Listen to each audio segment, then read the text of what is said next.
ADAORA stood in the kitchen, the heat of the stove fogging her vision as she prepared the evening meal for her family. The house was a cacophony of children's voices, laughter, and wails. Some were still toddlers crawling on the ground, while others were of school-going age, barely managing to take care of themselves, much less each other. She sighed deeply, her hands resting on her swollen belly. She was pregnant again. It would be her 7th child. Each pregnancy seemed to come faster than the last, each child barely out of the womb before the next was nestled inside her again. Her body ached, her spirit felt drained, but her husband, Obinna, remained unmoved by her exhaustion. Obinna was a proud man, tall, broad-shouldered, with the air of someone who believed the world should bend to his will. He loved his children, or so he claimed, but his idea of love was more about the numbers he could boast of at the local palm wine bar. To him, a man's worth was measured by the size of his household, the legacy of his name carried by sons and daughters. It mattered little that they weren't wealthy, that ADAORA'S tired hands could barely keep up with the endless demands of motherhood. What mattered to him was lineage, heritage, and the pride of having a large family. He had forbidden her from using birth control of any kind, calling it an abomination, a sin. "God commanded us to be fruitful and multiply," he would say, his voice filled with righteousness. "Are you trying to defy the will of God?" ADAORA would always look away, unable to meet his gaze, the fear of disobedience and shame etched in her heart. She was a good woman, raised in a strict traditional home. She had been taught that a wife's duty was to bear children and care for her husband, no matter the cost to herself. But deep down, she wished for a reprieve, a moment to breathe, to gather her strength before the next wave of responsibility came crashing down on her. The days blurred together, one endless cycle of chores, children, and exhaustion. ADAORA'S body became a vessel, not for herself, but for the lives growing within her, year after year. Her womb had never known rest, never been given a moment to heal before it was forced to carry again. With each pregnancy, her body grew weaker. She would often feel faint, sometimes collapsing onto the bed in a state of pure exhaustion. Her skin had lost its glow, her hair thinning from malnourishment and fatigue. But still, Obinna would come to her at night, demanding her body as if it were his to claim.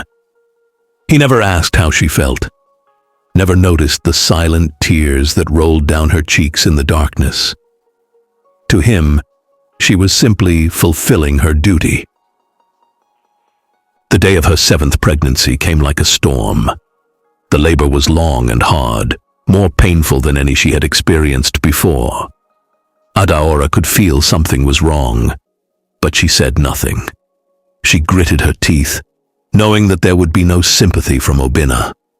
She prayed silently, her lips moving in desperate pleas to God for the strength to bring this child into the world. Her prayers went unanswered. As the baby's cry filled the room, ADAORA felt her strength slip away, her vision blurred, the room spinning around her as she fell back onto the bed. Her body, once a fortress of life, had finally reached its limit. The pain, the exhaustion, the endless pregnancies, it had all taken its toll. Her heart gave one final beat before stillness enveloped her. Obinna stood by, watching as the midwife frantically tried to save her. But it was too late. ADAORA was gone, her body finally released from the cycle of endless births, but at a cost far too high. The news of her death spread quickly through the village. Some mourned her, some whispered that it was a fate she could not escape. But none felt the loss as deeply as the children she had left behind. Too young to understand the magnitude of what had happened, they cried for her, their small hands reaching out for the mother who would never return. Obinna, however, seemed unfazed. Barely 2 months after ADAORA'S passing, he took another wife, a younger woman, fresh-faced and full of life. he wasted no time in turning his attention to her, eager to continue his legacy. There was no pause, no grief for the woman who had given him so much. And the children? Obinna had no patience for their cries, their endless needs. He began giving them away to strangers one by one, sending them to work as helps in households far away. "It's for their own good," he would say, waving away the concerns of those who dared to question him. "I cannot take care of all of them." The village was shocked but said little. It was not uncommon for men like Obinna to remarry quickly, nor was it rare for children to be given away when a mother passed.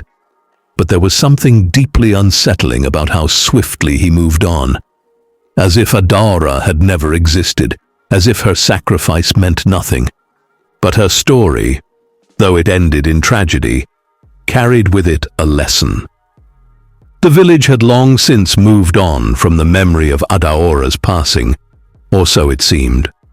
Life continued in its relentless rhythm, with new births, marriages, and funerals. But ADAORA'S children, now scattered across various homes, carried the weight of her absence. The young ones had been sent to distant families, some as far as other villages, where they were treated as little more than laborers, working in kitchens, tending to livestock and cleaning homes. Strangers became their caretakers, but none could offer them the warmth of the mother they had lost. Chioma, the eldest of ADAORA'S children, had always been wise beyond her years. At 12, she had been forced to grow up too soon, caring for her younger siblings even before her mother's death. When Obinna sent her away, she understood, perhaps more than anyone, what her father truly was. He had never been a man who showed tenderness, but after ADAORA'S passing, his heart had grown colder, as if he no longer had any use for his children. Chioma was sent to a wealthy family in a nearby town, tasked with looking after their young son. She worked from dawn until dusk, her hands rough from scrubbing floors, and her eyes heavy with the weight of her responsibilities. But it wasn't the physical labor that wore her down the most. It was the loneliness. She would lie awake at night, staring at the ceiling, thinking of her brothers and sisters, wondering where they were and how they were being treated. She had been separated from them so abruptly that she hadn't even had the chance to say goodbye. In the quiet of those long nights, Chioma would remember her mother. She would recall how ADAORA had smiled at her, even when she was exhausted, and how she had always found a way to make Chioma feel loved, despite the endless demands of the household. Those memories were all she had left of her mother, and they were fading, slipping away like grains of sand through her fingers. The new wife, Neka, was nothing like ADAORA. She was younger, prettier, and full of life when she first married Obinna. But it didn't take long before the cracks began to show. Obinna, as he had done with ADAORA, soon began demanding children from her, expecting her to fill the void that ADAORA'S death had left behind. Neka, eager to please her husband, became pregnant almost immediately. But unlike ADAORA, Neka was not willing to silently endure. Neka had heard the whispers of what had happened to ADAORA.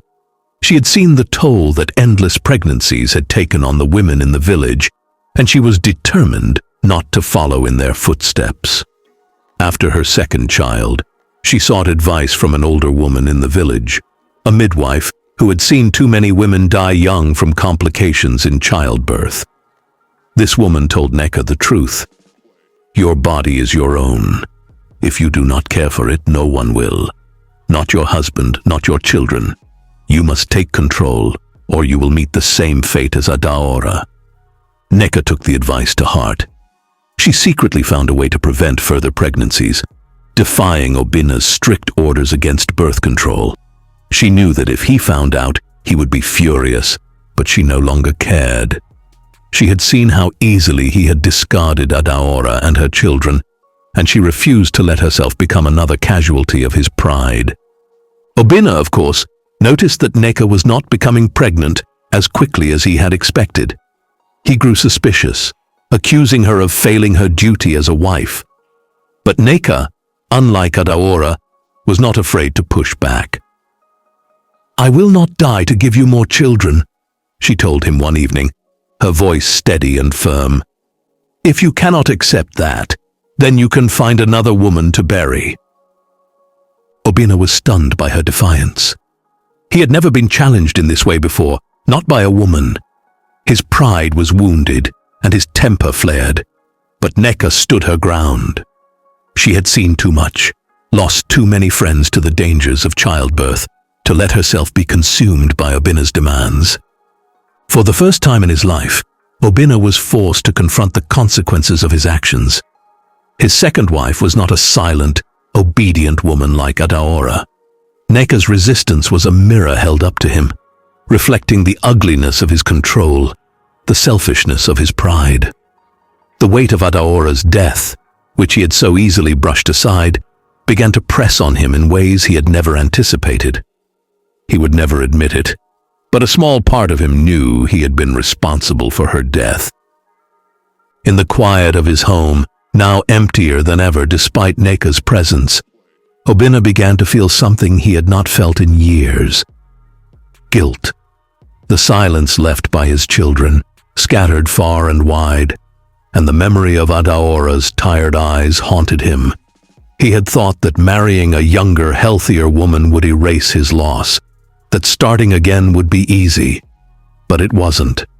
Neka, meanwhile, grew stronger in her resolve. She was determined not to let her life be defined by Obinna's desires. She reached out to other women in the village, sharing her story and encouraging them to take control of their own health. Her defiance became a quiet revolution, as more women began to follow her lead, seeking ways to protect themselves from the dangers of constant childbirth. But while the women were growing stronger, Obinna grew weaker. His pride had been shattered, his control slipping from his hands like water. The children he had given away were no longer there to carry his name, to fulfill the legacy he had so desperately sought. His new wife, the one who was supposed to give him the future he wanted, had turned against him. And so, he was left alone, his house filled with the ghosts of his choices. For the men in the village, Obinna's story became a cautionary tale. They had seen him once as a symbol of strength, a man who commanded respect through his large family. But now, they saw the truth. That strength was not in numbers, but in love, care, and respect for the women who bore those children. They began to realize that a man's true worth was not in how many children he fathered, but in how he treated the woman who gave them life. And so, ADAORA'S legacy, though marked by tragedy, lived on. In the quiet whispers of women reclaiming their power, in the slow realization of men who had once believed that control was love, her memory became a seed of change. Kioma, now older and wiser, eventually found her way back to her village. She had grown strong in her time away, her spirit unbroken despite the hardships she had faced. She returned not as the lost girl who had been sent away, but as a woman determined to honor her mother's memory by ensuring that no other woman would suffer as ADAORA had. And in the end, that was ADAORA's true legacy, not in the number of children she had borne, but in the strength she had passed down to her daughter and to the women of her village who would no longer suffer in silence. ADAORA'S story teaches women that their worth is not defined by how much they can give or how many children they can bear. A woman must care for herself, her body, and her well-being, because if she does not, no one else will. Love, duty, and tradition are important, but they should never come at the cost of one's health or life. For men, this story is a reminder that true strength lies not in control, but in care and respect. A man's legacy is not in how many children he fathers, but in how he honors, cherishes, and protects the woman who bears those children. Without love, patience, and empathy, everything he builds will eventually crumble. If you enjoyed this story, let us know where you're watching from in the comments.